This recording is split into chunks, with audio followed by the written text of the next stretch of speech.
Hello बच्चों, let us read this question. Figure 2353 shows a spherical shell with uniform volume charge density ρ equal to 1.56 nanocoulomb per cubic meter. Inner radius A equal to 10.0 centimeter and outer radius B equal to 2.00 A. What is the magnitude of the electric field at radial distances? First, A r equal to 0, B r equal to A upon 2.00, C r equal to A, D r equal to 1.50 A, E r equal to B and F r equal to 3.00 P. इस question के लिए जो की concept होगा वह है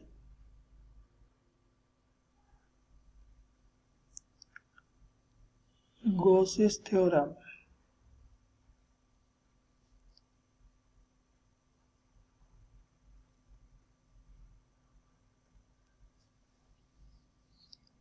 तो हमें क्वेश्चन में दिया हुआ है इवन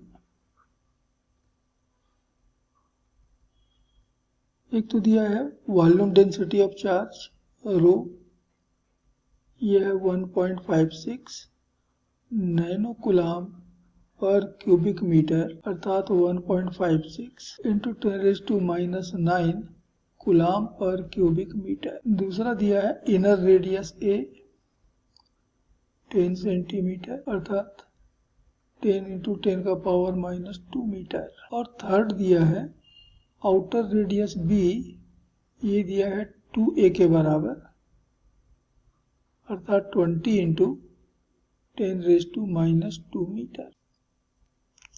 तो हम आते हैं क्वेश्चन के फर्स्ट पार्ट ए में। हमें इंटेंसिटी ऑफ इलेक्ट्रिक फील्ड निकालना है at r is equal to 0 और r इज इक्वल टू 0 का मतलब हुआ इस स्फेरिकल सेल का सेंटर। अब इस सेंटर को गिरते हुए यदि हम एक इस तरह से गॉसियन सरफेस ड्रॉ करें तो इस गॉसियन सरफेस के भीतर तो चार्ज 0 होगा।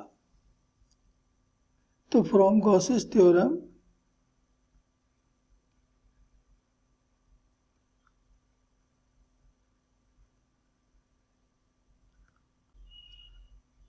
E इंटू 4πr² बराबर होता है चार्ज और charge upon epsilon 0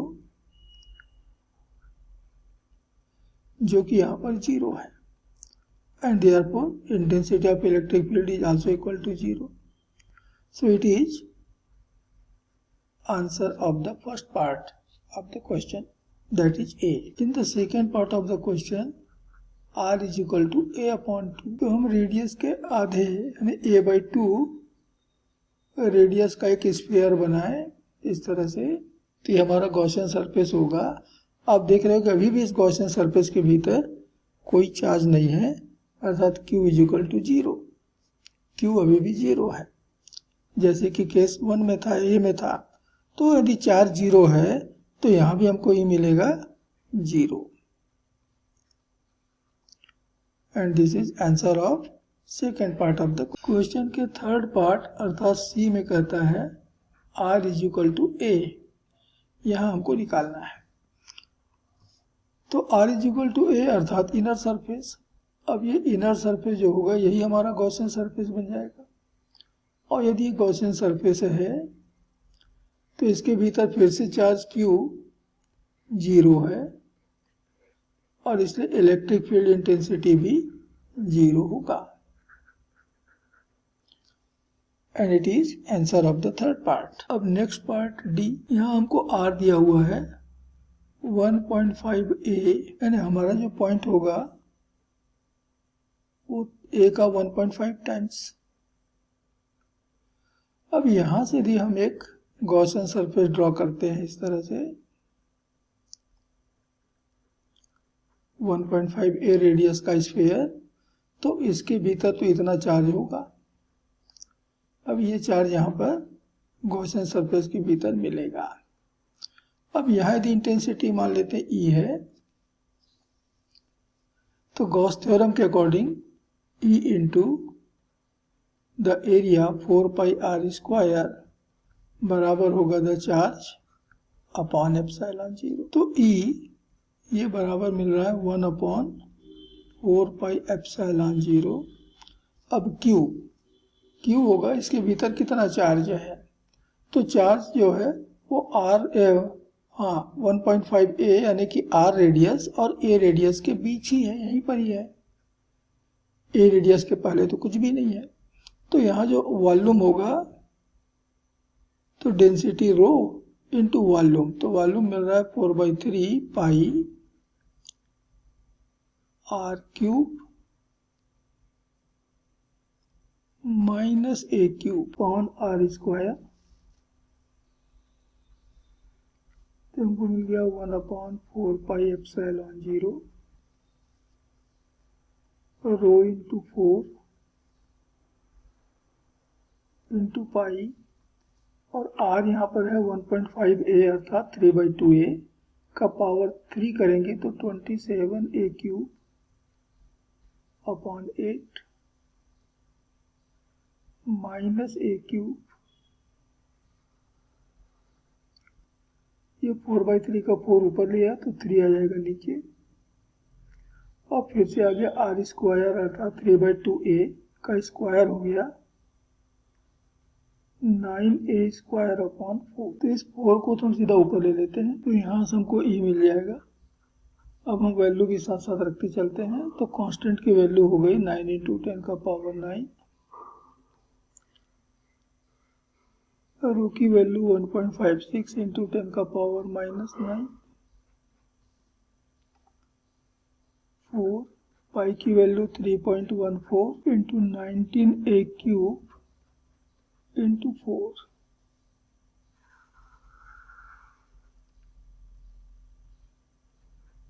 upon 8 into 3 into 9a²। तो a² से a² कट गया तो 1 बचेगा, 9 से 9 10⁻⁹ 10⁻⁻⁹, 4 से कैंसिल किया तो 2 बार, और 2 से कैंसिल किया तो फिर 2 बार, तो हमको बच रहा है 1.56 इंटू 3.14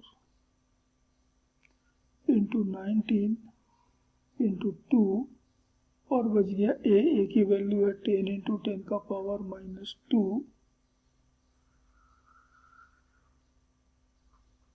तो सॉल्व करने पे आ रहा है 6.2 न्यूटन पर कूलम, और ये इस पार्ट का आंसर है। अब हम नेक्स्ट पार्ट में आते हैं E। यहाँ R की वैल्यू दिया हुआ है B, तो फिर से हम गॉस थ्योरम अप्लाई करें। E × 4πr², the total flux बराबर हो गया total charge Q by epsilon 0। इसका मतलब हुआ कि E = 1/4πε0 Q मिलेगा डेंसिटी इंटू वॉल्यूम, तो वॉल्यूम हो गया 4/3 पाई b³ माइनस a³, इतना पूरे वॉल्यूम में चार्ज है, अपॉन r²। तो r यहाँ पर b के बराबर है तो b का स्क्वायर। तो हमें E बराबर मिल रहा है, कांस्टेंट की वैल्यू हो गई 9 × 10⁹, तो रो की वैल्यू आ गई 1.56 इंटू 10⁻⁻⁹ इंटू 4, तो 4 इंटू पाई की वैल्यू 3.14। अब b की वैल्यू 2a, का पावर 3 अर्थात 8a³ माइनस a³। यहाँ 4/3 था तो 4 तो ऊपर ले लिया, नीचे आ जाएगा 3, और r हो गया b के बराबर, और b का स्क्वायर अर्थात 4a का स्क्वायर, 10⁻⁹ 10⁻⁻⁹ कैंसिल, 4 से 4 भी कैंसिल, 3 से इधर भी कैंसिल हो गया 3 बार में, तो बच रहा है 3 × 1.56 into 3.14 into 7 a³ upon a square, तो 2a भी कैंसिल हो गया। Now we have 3 into 1.56 into 3.14 into 7 into 10 का पावर माइनस, तो ये हमको सॉल्व करने पे मिल रहा है 10.3 न्यूटन पर कूलम। और ये हमारे इस पार्ट का आंसर हो गया, पार्ट ई का। और लास्ट कहता है part F, r is equal to 3b। यहाँ हमको निकालना है, तो यहाँ मान लेते हैं कि इलेक्ट्रिक फील्ड इंटेंसिटी ई है इंटू 4 पाई, आर का स्क्वायर मीन्स 3b का square is equal to q. अब क्यू तो पूरा होगा, पूरा का पूरा चार्ज इसके भीतर होगा, अर्थात rho into 4/3 pi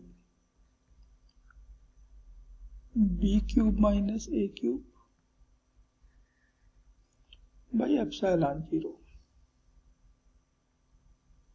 and therefore E is equal to 1/4 pi epsilon 0 rho into 4 pi into, अब b की वैल्यू मैंने रख दिया 2a का पावर 3 8a क्यूब, और उसमें a क्यूब घटा तो बच गया 7a cube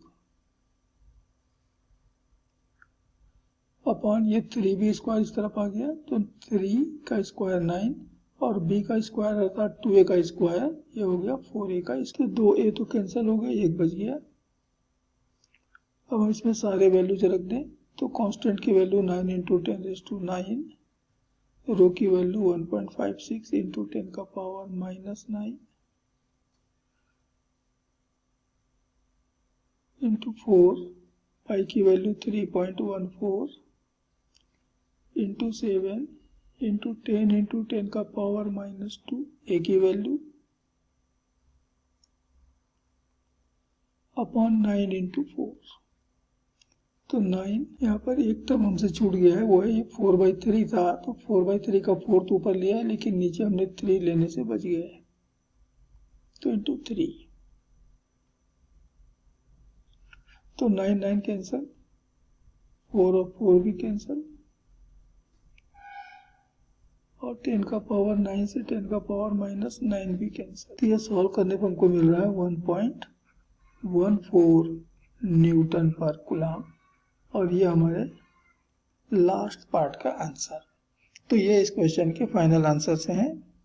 hope you understood it well. Best of luck.